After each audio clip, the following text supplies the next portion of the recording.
ASMR friends and family. It is so wonderful. I love all of the views, the likes, the comments. I love the comments. I love the interaction. I love the suggestions. Tonight is a suggested case from a viewer. It's the Lowitzer case, who disappeared back in 2010.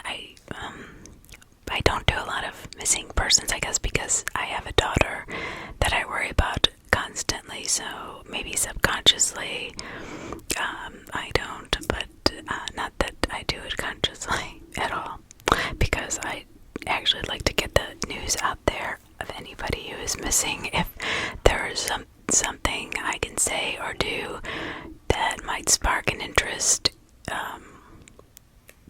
get to one person that could change somebody's life, that would be amazing. I mean, that would just, oh my gosh, just be fantastic. So, as always, this is a true crime case, and anybody with any triggers to children being abducted or taken or anything of that matter, this is a sensitive matter, and it should not be taken lightly. This is true crime. Anybody under the age of 14, please do not watch, and even then, please still consider the content. So, Allie Lowitzer, normal girl, worked at the burger barn, was at high school on a typical day. As she was leaving, she was rushing, normal, and at the end of the day, just prior to leaving campus, she called her mother to discuss walking to her new job at the burger barn, which was a quarter-mile away. She wanted to pick up a paycheck and possibly work a few hours. She begged her mom. Allie's mom, Joanne, reluctantly gave permission for her to walk a quarter mile of a mile to work, but that'd be from the bus stop. So the last known images of Allie were captured in the spring high school surveillance system at approximately 2:25 p.m. Leaving the school, images captured all exiting the buses with the other three houses from her home. Leaving the school, image captures all exiting the buses with others, three houses from her home. I'm sorry.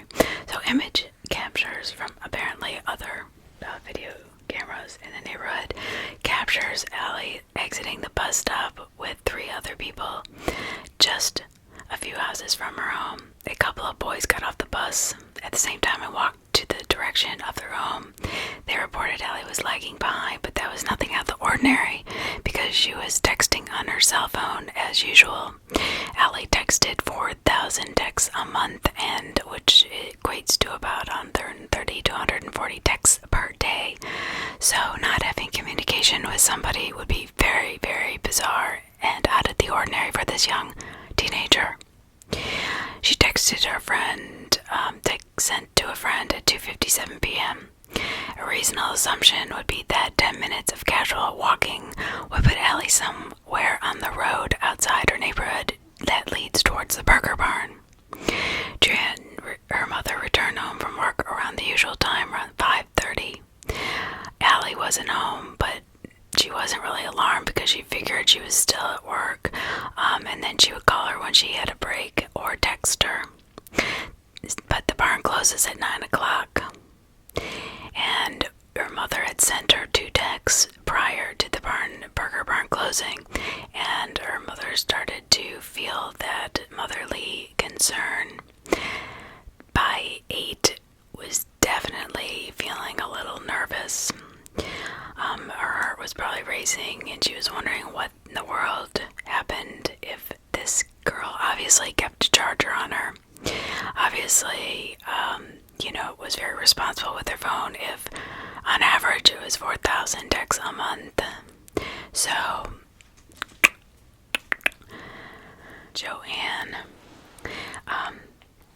what she does is she goes over there, and there is no sign of Allie. Nobody's heard of Allie. It usually took about an hour and a half to close down, so Joanne just left before 9 to see why Allie was not answering and find out what the problem was with the cell phone. To Joanne's surprise, the Burger Barn was closed, lights out, doors locked, and when she arrived, this is when members, including Allie's dad, John, they began contacting Allie's friends and driving to the houses of friends in hopes of finding their daughter and finding out what was going on. This was so not like Allie. Her family and friends spent hours trying to frantically contact and locate Allie with no results. Then her parents contacted local law enforcement and reported her missing. This is when the law enforcement listened to the story of the Lowitzers, thought about it, and the officer said to the concerned mom that questioned, "What if she does not come home?" He said, "Call us." Because kids at this age run away so frequently, most officers feel that, well, it's just because they decided to stay out with their friends. They were rebelling. They're out. They ran away for the day, but they'll come home. But this was not like Allie. Her family and friends spent hours frantically trying to contact Allie with no results. Then her parents then called law enforcement again to report her missing, with to no avail. So they spent the night contacting all of their friends and the parents of the friends again. They just spent the whole night just calling and calling and calling whoever they could think of. So the next morning, still no sign of Allie. After what the officer said, her mother called them immediately. After an entire day of trying to do all her family and friends could think of, her mom her mom took the advice of her friend at the Girl Scout Council and called the Laurel Recovery Center. The morning they arrived and helped organize the group of friends and family and encouraged law enforcement active participation. So it actually took an entire group of like a center, recovery center for lost children, to get the law enforcement involved. That's pissing me off, to say the least. Law enforcement questioned the boys that exited the school with Allie and the employees at the Burger Barn, but concluded that since there was no evidence of a crime taking place, they would classify Allie as a runaway teen. Bullshit. The Lowitzers were devastated. They strongly disagreed with law enforcement, insisting that this was not Allie's typical behavior, and there were circumstances that to them had suggested foul play. I would be freaking out, especially knowing my daughter made 4,000 texts a month, and she always had her phone on. They thought definitely foul play. Law enforcement insisting she was a runaway would drive me crazy.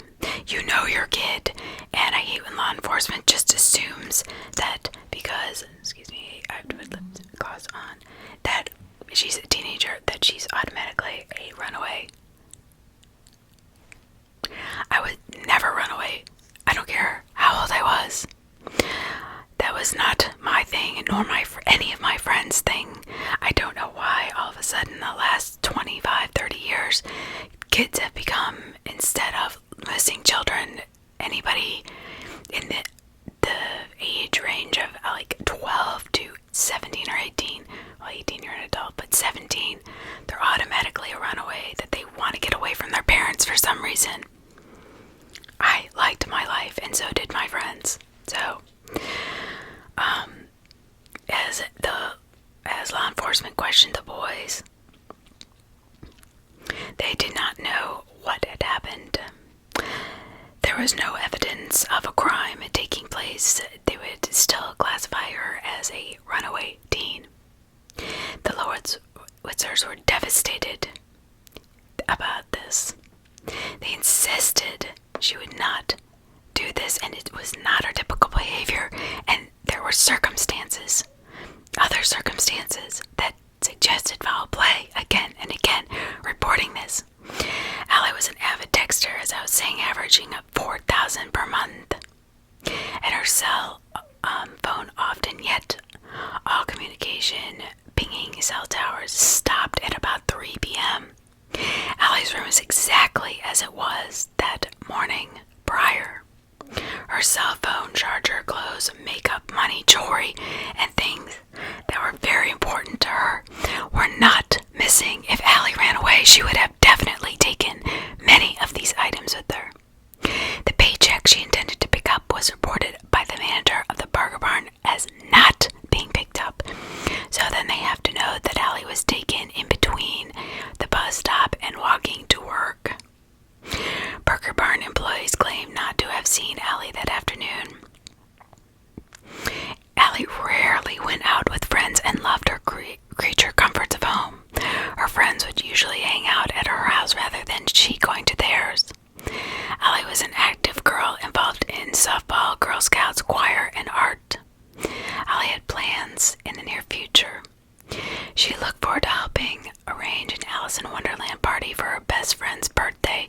This is not signs of a girl that was going to run away or not telling anybody, any of her friends. She was very active.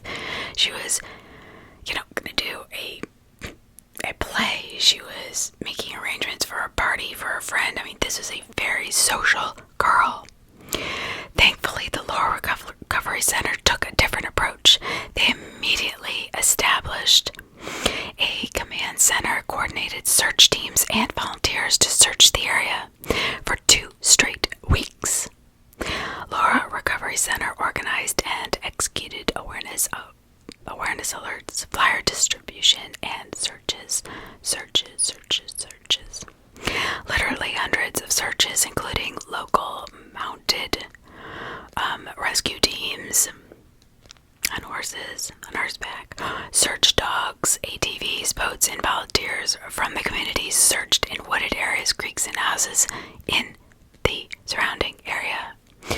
It was not too long since Allie, or Alexandra Lowitzer, disappeared, and today we know how much as we did the days following her devastating disappearance. The facts. She got off her school bus that day with all good intentions and mindset of a typical teen and simply disappeared without a trace. That is devastating. Devastating to any parent, any friend, any family member that loved Allie. Allie could very, very well be alive and in the world and not knowing or having any direction at all puts a family in the position of doing everything possible every day. Their daughter needs them, and the Lowitzer family needs you. They need all the help they can get, spreading awareness to keep Allie's story out and hoping of bringing her home. So she's been missing from Springfield, Texas. Now, Texas, I know, has a very high rate of abduction when it comes to human trafficking. That day, she was wearing a white t-shirt, spaghetti strap top, a gray hooded zip-up sweatshirt, black and white checkered skinny jeans, and black sneakers. Carrying a blue LG AT&T slide cellular phone and multicolored checkered backpack with a dark colored strap. A photo of the backpack is posted with this case summary. So, on my notes, I just wanted to write that in because I want to post that at the end in the description. I'm also going to post how you can get in touch with the parents or with the crime detectives in this case. And, of course, the Laura Recovery Foundation. So the details. Again, she's en route. She's going to her workplace. Trace. She's texting. She was heading to the burger barn on Treachwick Road to pick up her paycheck and possibly work. It was only a quarter mile from her home. Allie told her mother she did not have her house key, but her mother stated the house was unlocked. She never arrived at the restaurant and never came home and never had been heard from again. I can't believe nobody saw anything or heard anything. If she did disappear with somebody that took her, it would have to have been somebody she knew if she'd gotten into the car willingly, because it's only a quarter of a mile and she had to know stranger danger, especially as concerned as her mother was. So before she went missing, Alexandria used her phone, frequently sent thousands of text messages. But what did the text message to her last friend say? Being from Spring, Texas, she just disappeared without a trace. With so many cases that kids have disappeared and then have been found, like numbers of these cases, there are a few girls in Cleveland, Ohio that had been kept underground in this basement. The guy had a total normal family upstairs and he was keeping them in the basement until they finally escaped by screaming so loud that the neighbors called the police. The woman who was kept in her basement for 24 years by her father. So that's what I'd be thinking, that my daughter was still alive, that she was just being held against her will, because nobody heard anything, nobody saw anything, nobody's come forward, her body hasn't been found. This is going on, 9 years? I mean, this is almost 11, 2022, so since 2010. So 12 years of not knowing. So being born, when was she born? So she was 16 when she disappeared. 1994. Oh my god, that's when I graduated high school. Jeez. She was in Aquarius, February 3rd. Usually my great niece's birthday, and close to mine, I'm January 23rd. But 2, 3, 4, February 3rd, 1994. I'm a big numbers person. She was 16 years old, 5'2", 145. She was a white female. Missing since 4/26/2010. My god, she just turned 16. She would be 27 years old today.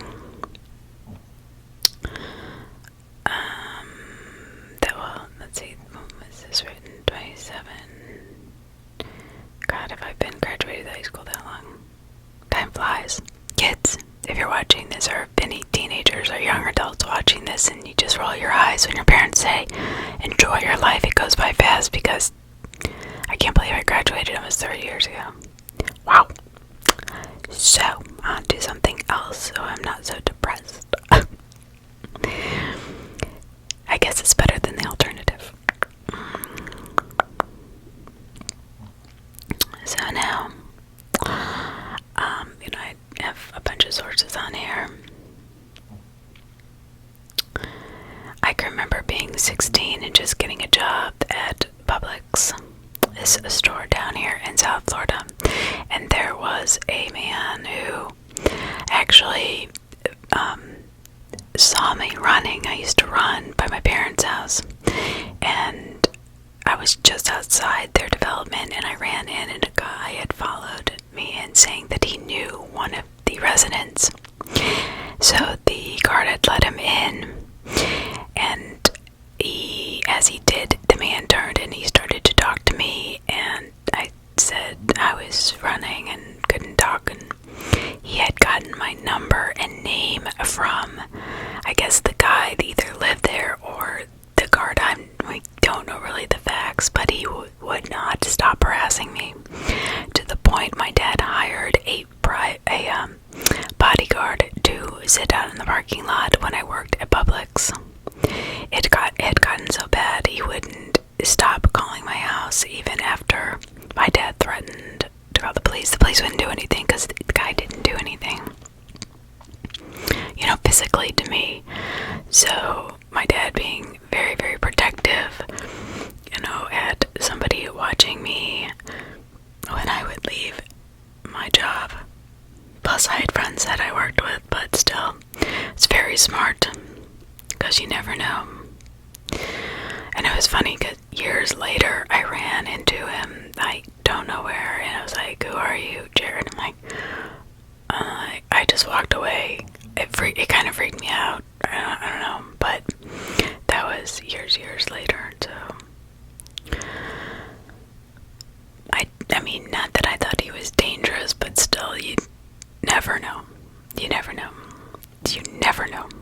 But I was very communicative with my parents. I told them about him, and then when he started calling the house, it's not like I was making up, like trying to ignore the situation or make it less than it was.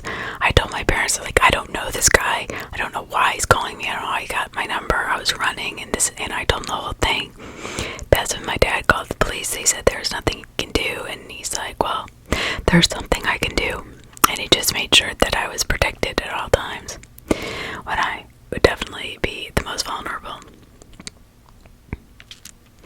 11 years, so back to Allie. I'm sorry I went off on that tangent. I just want to really warn children and young adults and even adults, in their 20s and 30s, that anybody can be followed, anybody can be abducted. You have to be so careful and know the signs and not be afraid to tell the people that you love. It is not your fault. You are not to blame. If you feel like, and don't feel crazy, if you feel like, okay, even if this person isn't following you, really, you're just kind of being paranoid, be paranoid. Isn't it better to be paranoid than to be dead? Be paranoid. I tell my daughter, just tell me if you see anything odd, run the other way. Do not worry about their feelings, because it doesn't matter. I mean, so your somebody's feelings, they'll get over it. Her mom was completely blindsided, which I'm sure she was. We just had no idea. We just knew that she was missing at the time and had to be somewhere. With the help of law enforcement and our community, we just didn't know what to do or expect where, when she would come home, if she ever would. And now, 11 years of working with law enforcement and getting the word out about Allie, Joanne feels no closer to knowing what happened to her daughter.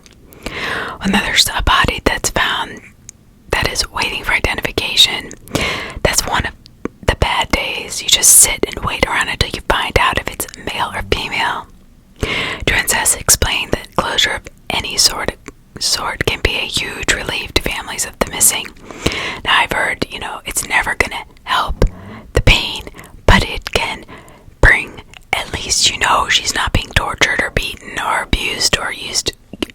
You don't know. At least if she's gone, you know where she is. If she's found, then she's found. Elizabeth's smart. I knew her name would come to me.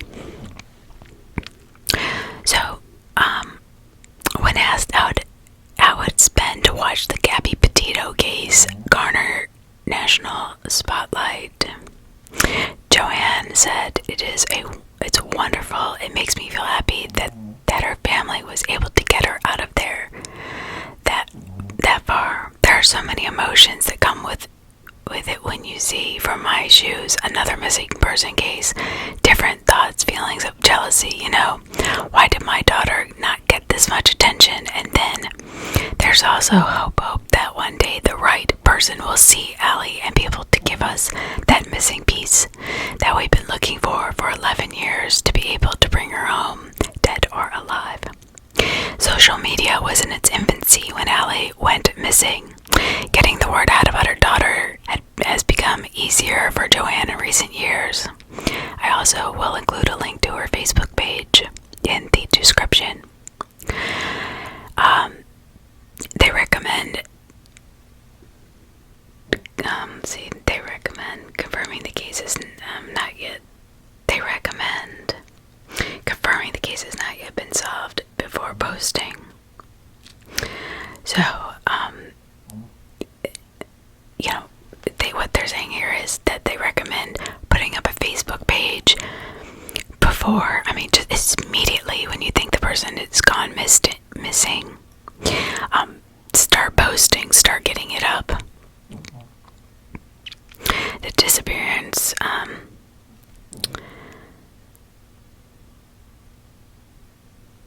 of Gabby Petito triggered national interest in solving her case, but in Texas alone, there was 49,110 missing person reports in just 2020. Wow, I had no idea there were so many in Texas.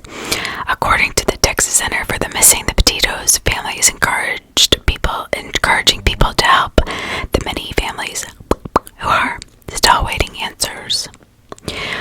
Whether a loved one has been missing for years, months, days, or even just hours, Joanne shares this advice. Don't sit and wait. You've got to take action yourself. You've got to start looking for your missing loved one yourself, and cannot stress enough that there are people out there that care and will help you. Don't sit there and wait.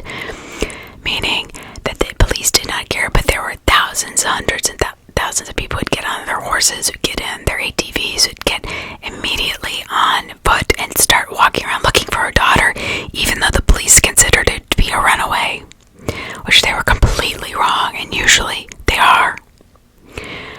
Which makes me, I don't know why they still do that like that. It really, you would think by 2021 we'd realize how big of a deal these missing kids are. We have the Amber Alert, yes, but there has to be specifications, and they have to fit all this criteria, and it's kind of irritating to me. I'll see. I think there should be more Amber Alerts. I get them on my phone, and I get like one every year. I feel like it's been, I haven't gotten one. You've gotten one all year. I get more silver alerts where elderly people are missing than anything. I guess they feel like older people won't run away. I don't know. I feel like, honestly, the younger they are, the less they're gonna run away, unless they're a troubled child. Then if they have a history of this. But if they don't have a history of this, then what is going on?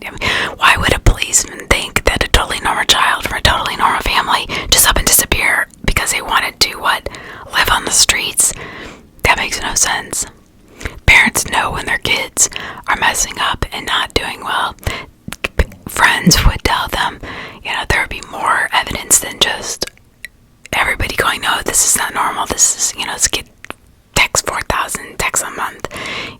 That would, if I was an officer, that would just immediately spark a million red flags with me, and I would be shoving out everybody I could to find this poor girl, because if all of a sudden at 3 o'clock that afternoon she texts nobody, and I mean nobody, she had cell service, she had her phone apparently, so why did it stop? That would just be my thought process, but not everybody thinks that way, and that's fine. We all think differently. I'm not judging, but it seems to me 49,110 missing persons reports in just 2020 in Texas alone seems really high for me. Now, I don't have the averages in front of me in Florida or any other state, but that just feels really high. I don't know, I could be wrong. I'll look it up. Whether a loved one has been missing, like I said, for years, months, days, or even hours. Don't wait. Take action. Keep looking. Don't give up. If they have not been found, there is a chance that they are alive. I'm sure Elizabeth Smart's parents would tell you the same thing for sure.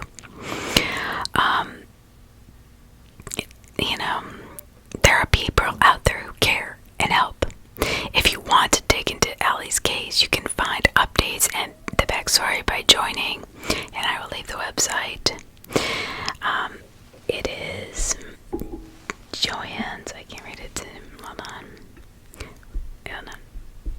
Joanne's official Facebook page. Okay, so I'm gonna leave all this and a way to contact her mother through her official website, so you can contact her mother and join the Facebook page.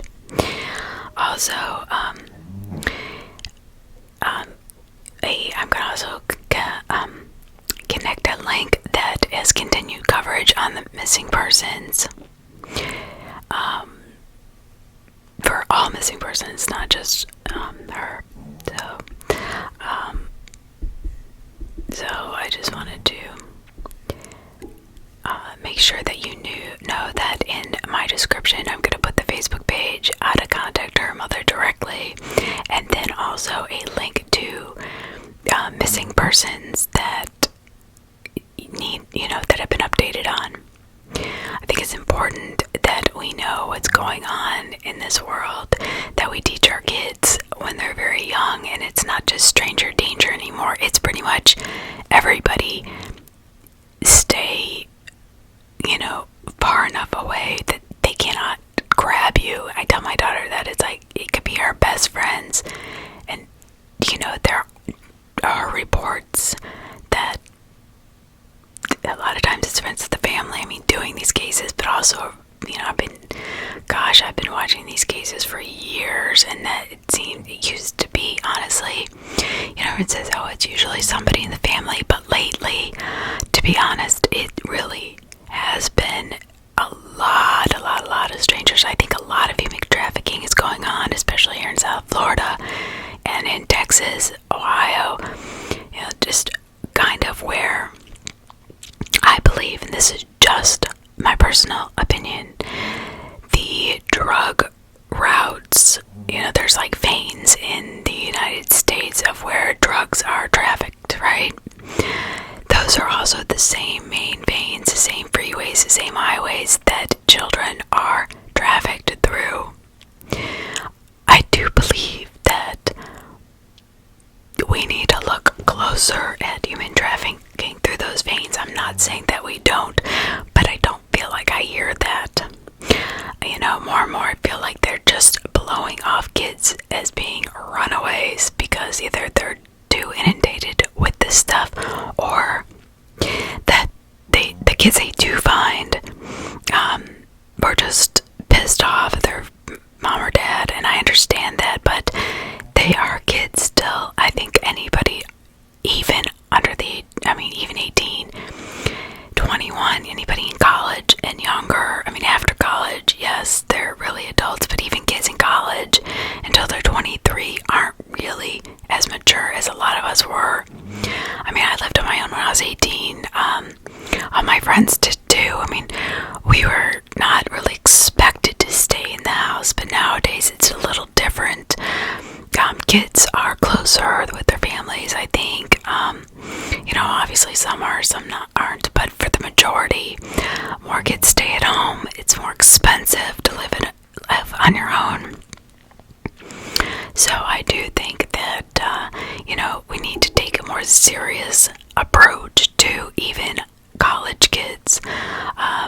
A couple cases I read where the college police were like, oh, it's probably just somebody who's drunk. I never drank at college.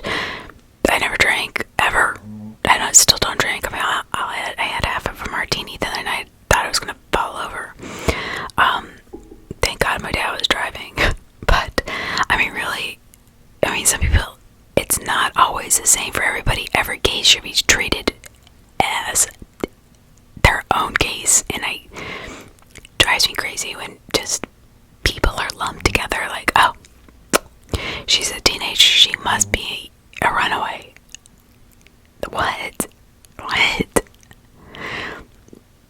don't know if that, I'm sure I've heard other, crime journalists and ASMR artists who do true crime say the same thing. It's like, just like, what? Like, how does that make sense? It's like that everybody with long eyelashes is definitely going to use certain kind of mascara, and if they don't, then they're mad at the company for some reason. I mean, it's that stupid. I know that's a strange analogy, but I mean, I'm just thinking, like, just to put a child in one group or one category because of their age is absolutely asinine. I just do not agree with it. I mean, there are kids that are 5 and 6 that run away because they're pissed at their parents, but nobody groups them into that category. So in some ways it's like you cannot group. Everybody's different. You have to listen to the parents that are that close with their children, know their kid. Now if some parent is like,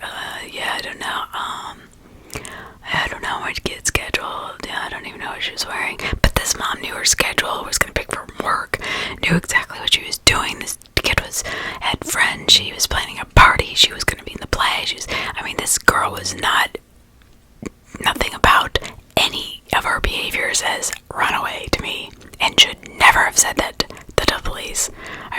That just burns me up, as you can tell, because I'm on this rant. But I want to get this out, so I will put this on the description. Lowitzer, she might be out there. She might need your help. If you know anything, if you've seen her, I will leave pictures of her up. Do not be afraid to call or to contact her parents. You're not going to get in trouble. If you've seen anybody that looks like her, think of her with blonde hair, is there something that, somebody has brought around a kid even 10 years ago that was kind of a strange occurrence in that area? I mean, think anything. Think. If you're in that area and close by, that time where you're driving down that road, what was the road called again? Right by Allie's house, where she was headed towards a burger barn. It was Trees is okay. Treaschwig. So Treeschwig Road, I guess. If you live on that road, if you drive on that road around 3 o'clock in the afternoon, and did you see anything, any strange car, any girl that looked like Allie, talking to anybody, think back and don't be afraid to contact authorities, even if it doesn't pan out or it was the wrong person. If anything comes to your mind that seemed possibly that it might have been her, maybe you just saw the back of her and you're thinking, oh, well, that was just somebody talking to somebody. So if anything that might have been strange was some young teenager running, maybe you thought, oh, she's just playing or whatever. If you can think of anything that might bring some light on this case, that could give anybody any direction other, and I know millions of people have been asked this, but you never know. If you're sitting here, if you're listening to this, and you just happen to see her face and be like, oh my gosh, she looks so familiar. What, do I drive that street in Spring, Texas?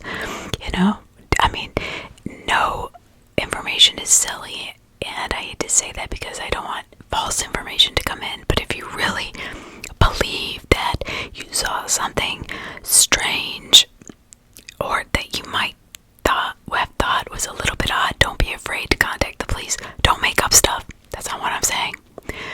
But if you think back to that day and think, gosh,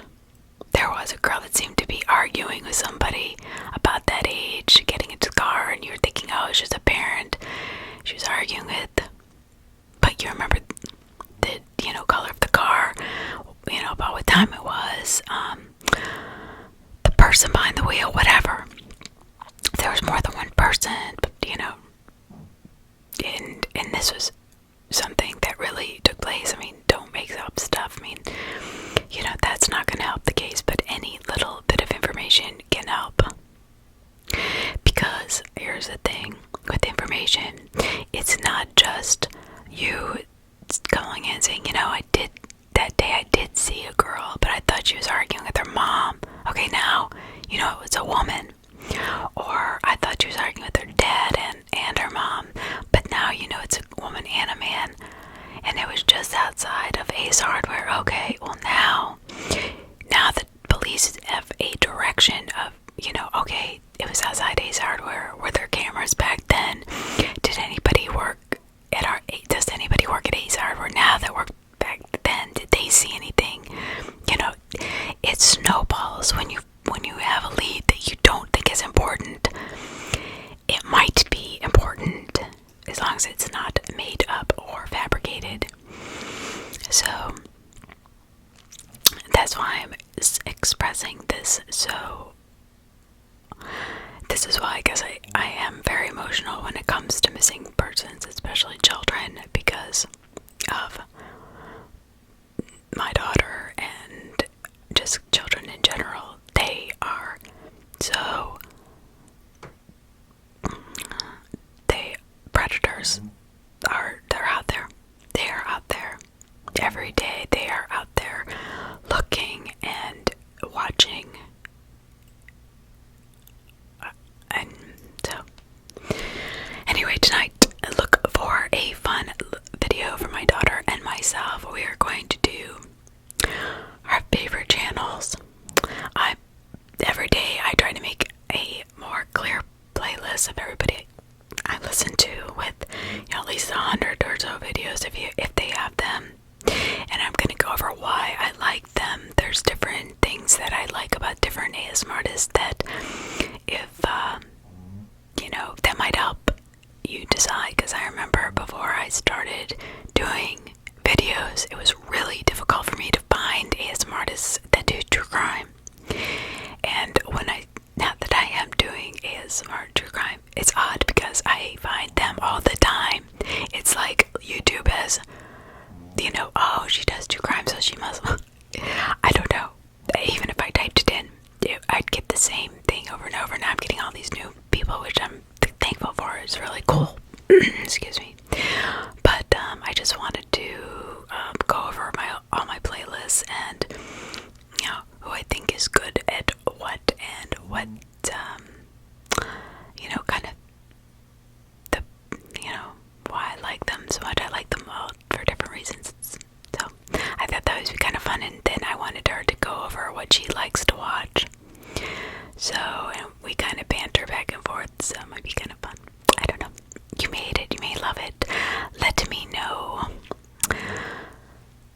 Anyway,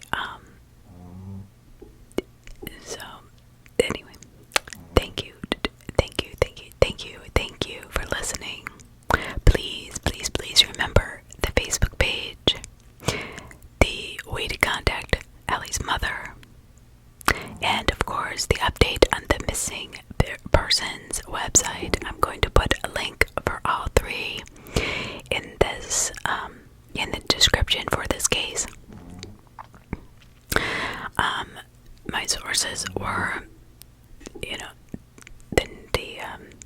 think that Spring Times or something. Of course, the website, the FBI website, and the one other, which I found to be really good.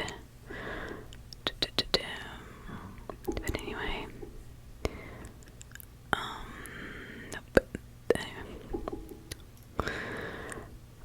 I tried to find a book on this to read, but I could not. So, anyway, everybody have a great evening. Great evening. And please help in the missing case of Alexandria or Allie.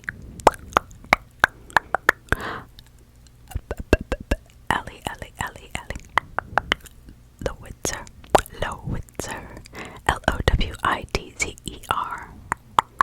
Athlete Lowitzer. She'd be 27 today. Born February 2nd. February 3rd, 1994. Born February 3rd, 1994. So please, please, please help look, or if you have any information, help bring her home. Have a wonderful evening. Thank you for your likes, your subscribes.